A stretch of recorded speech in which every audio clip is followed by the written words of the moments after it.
तो इस लेक्चर में हम लोग सीखेंगे वैसे वाक्यों को जो हम लोग डेली बेसिस में बोलते हैं। तो मैं गारंटी देता हूँ अगर आप इस लेक्चर को पूरा देखेंगे तो आपको आइडिया लग जाएगा इंग्लिश किस तरह से हम लोग बोलते हैं और किस तरह से हम लोग इंग्लिश में ये जो is am are was were है इसका हम लोग सही से उपयोग कर सकेंगे। तो चलिए बढ़ते हैं।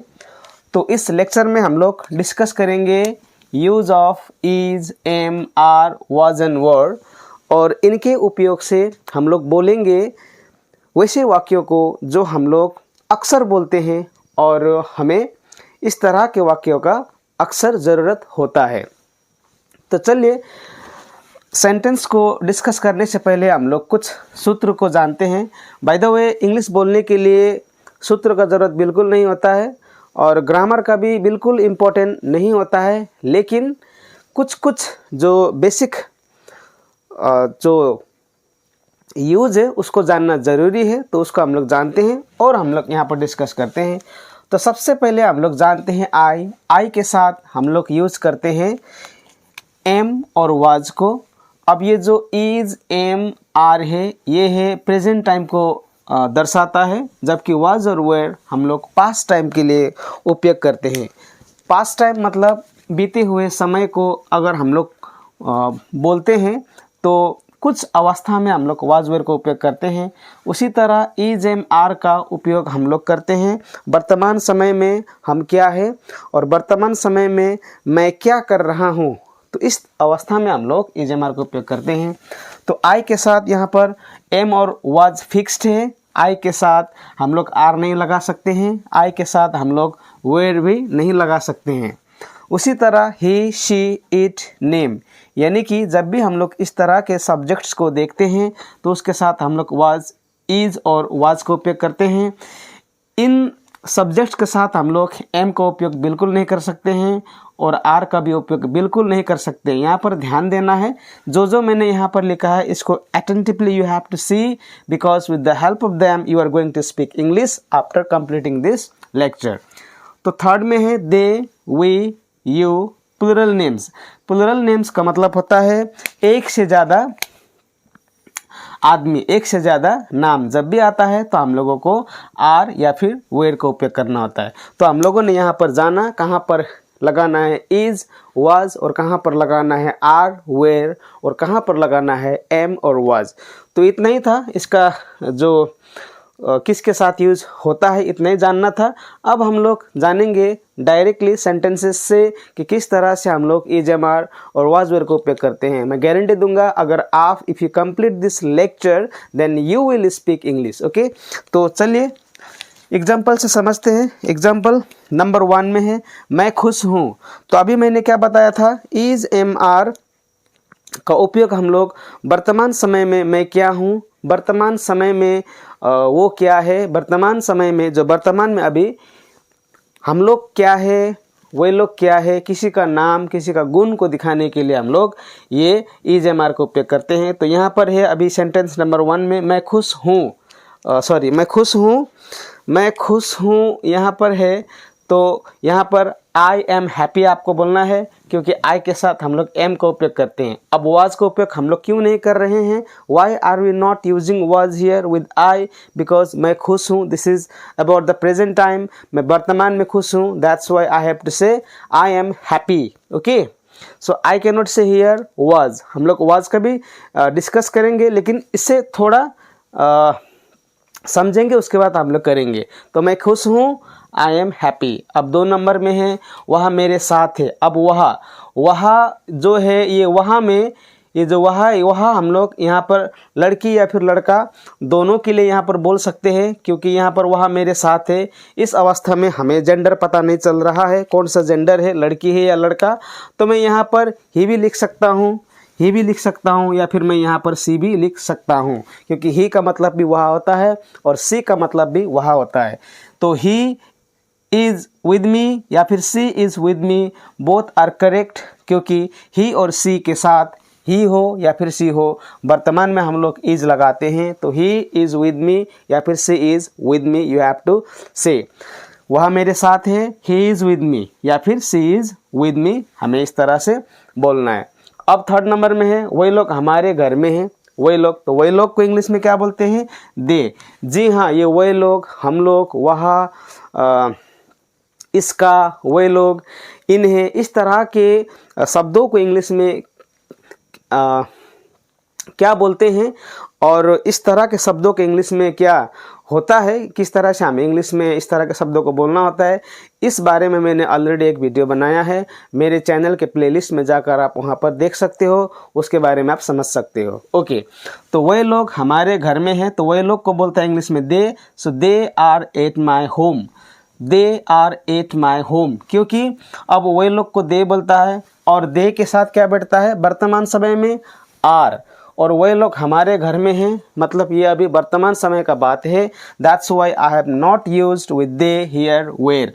दे के साथ हम लोगों ने यहाँ पर आर का उपयोग नहीं किया है, because this is about the present time. So they are at my home, वही लोग हमारे घर पर है। तो हम लोगों ने सीखा अभी, मैं खुश हूँ, आई एम हैप्पी, वह मेरे साथ है, ही या फिर she is with me. Third number में है वही लोग हमारे घर में है, they are at my home. Okay, हमारे मीन्स नॉट माई, हमारे मीन्स यहाँ पर होगा आवर, आई एम सॉरी। तो वही लोग हमारे घर में हैं, they are at our home. तो अब चौथा नंबर वाक्य में हम लोग डिस्कस करेंगे, यहाँ पर डिस्कस करेंगे हम लोग वाज और वेयर के बारे में। वाज और वेयर का उपयोग कहाँ करते हैं, किस तरह से करते हैं? Just now I have discussed was and were we used to denote the past time. Okay, तो पास्ट जो भूत का समय में मैं क्या था या फिर कोई क्या था, इस तरह के सिचुएशन को दिखलाने के लिए वाज और वेयर का उपयोग करते हैं। तो 4 नंबर सेंटेंस में यहाँ पर मैं तुम्हारे साथ था, तो आई वॉज विद यू। मैं तुम्हारे साथ था, तो आई वॉज विद यू। अब यहाँ पर आई के साथ मैंने एम का उपयोग किया है, जबकि आई के साथ यहाँ पर मैंने वॉज का उपयोग किया है। क्यों? क्योंकि मैं खुश हूँ, this is about the present time. मैं खुश था, this is about the past time. And in the past time we use with I was, not am. Here I have already discuss that with I, either we can use am or was. Am we used to denote the present time, whereas was we used to denote the past time. तो यहाँ पर अभी मैं तुम्हारे साथ था, ये वाक्य से पता चल रहा है कि मैं पास्ट समय में किसके साथ था? तो मैं पास्ट समय में तुम्हारे साथ था, तो आई वॉज विद यू, मुझे इस तरह से बोलना है। और 5th नंबर सेंटेंस में मोहन एक अच्छा विद्यार्थी था, मोहन एक अच्छा विद्यार्थी था, तो ये भी तो पास्ट टाइम है। और मोहन जो है, मोहन एक नाम है, नाम से कन्फ्यूज यहाँ पर नहीं होना है, ये है सिंगुलर नेम, ये है प्लुरल नेम। तो सिंगल नेम यानी कि मोहन एक आदमी है, तो उसके साथ हम लोग वाज का यूज करते हैं। तो Mohan Mohan was a good student, Mohan was a good student, मतलब मोहन एक अच्छा विद्यार्थी था। तो हम लोगों ने ये समझा।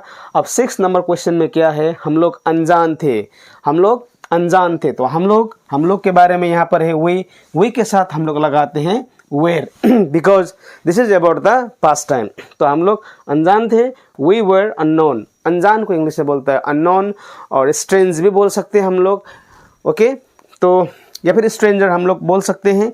तो हम लोगों ने यहाँ से सीखा बेसिक सेंटेंसेस को किस तरह से इज एम आर और वाज वेयर हम लोग यूज करते हैं। तो ये था पहला एग्जाम्पल्स इज एम आर और वाज वेयर से। अब हम लोग नेक्स्ट एग्जाम्पल को समझेंगे और वहाँ से हम लोग क्लियर करेंगे आखिर is am are was were लगाकर हम लोग डेली बोले जाने सेंटेंस को किस तरह से बोलते हैं।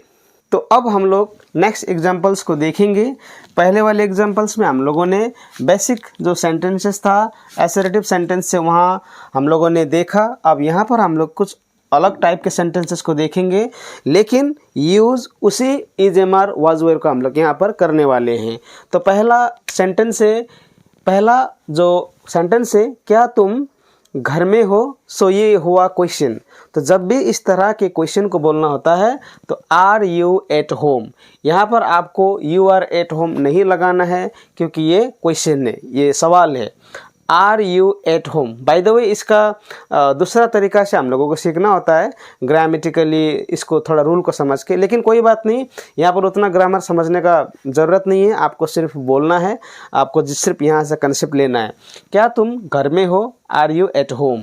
ओके, ये वर्तमान समय है, that's why I have used are with you.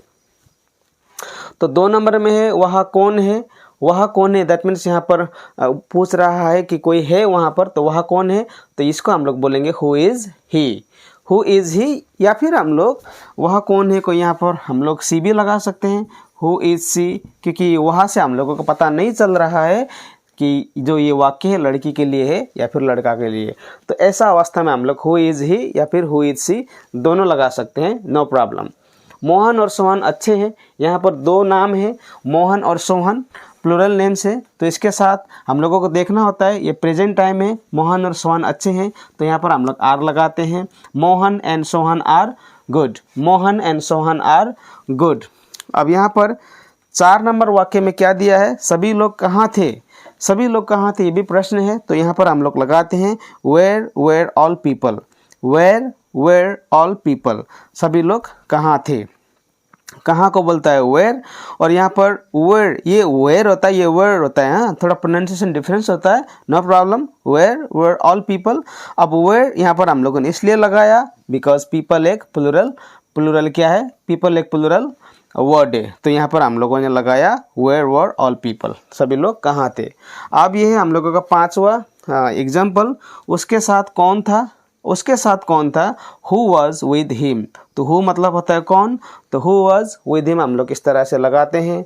और नेक्स्ट जो है लास्ट सेंटेंस जो है 6 का, क्या वहाँ कोई भी नहीं था, क्या वहाँ कोई भी नहीं था, तो ये भी एक इंट्रोगेटिव सेंटेंस है, दैट मीन्स ये एक प्रश्नवाचक वाक्य है, तो इसको हम लोग लगाते हैं was there nobody, was there nobody हम लोग यहाँ पर लगाते हैं, क्योंकि वॉज एक सिंगुलर ऑक्सिलरी वर्ब है और नोबडी है, इसीलिए हम लोगों ने यहाँ पर वाज लगाया है, वेयर नहीं लगाया। तो इस लेक्चर से हम लोगों ने सीखा इज एम आर हम लोग लगाते हैं वर्तमान समय में कौन क्या है, वर्तमान समय में किसका नाम क्या है, ऐसे अवस्था को दिखाने के लिए हम लोग इज एम आर का उपयोग करते हैं। उसी तरह ये वाज वेयर का उपयोग पास्ट समय में दिखाने के लिए करते हैं। तो ग्रामर को ज़्यादा फॉलो करने का ज़रूरत नहीं है। If you want to learn English very deeply, बहुत ही डीपली आप अगर इंग्लिश सीखना चाहते हो तो ग्रामर इम्पोर्टेंट है। अगर if you want to learn English just to speak, बोलने के लिए आप इंग्लिश सीखना चाहते हो तो ग्रामर को उतना ज़रूरत नहीं है। तो इस तरह से हम लोगों ने सीखा is am are was were का उपयोग। आप खुद से सेंटेंस बना सकते हो और खुद से इसका उपयोग आप कर सकते हो। तो आज के इस लेक्चर में हम लोग इतना ही डिस्कस करेंगे और इसी तरह के इंटरेस्टिंग टॉपिक को मैं अपने चैनल पर लाता हूं। अगर आपको यह लेक्चर अच्छा लगा है तो लाइक शेयर सब्सक्राइब ज़रूर कीजिएगा।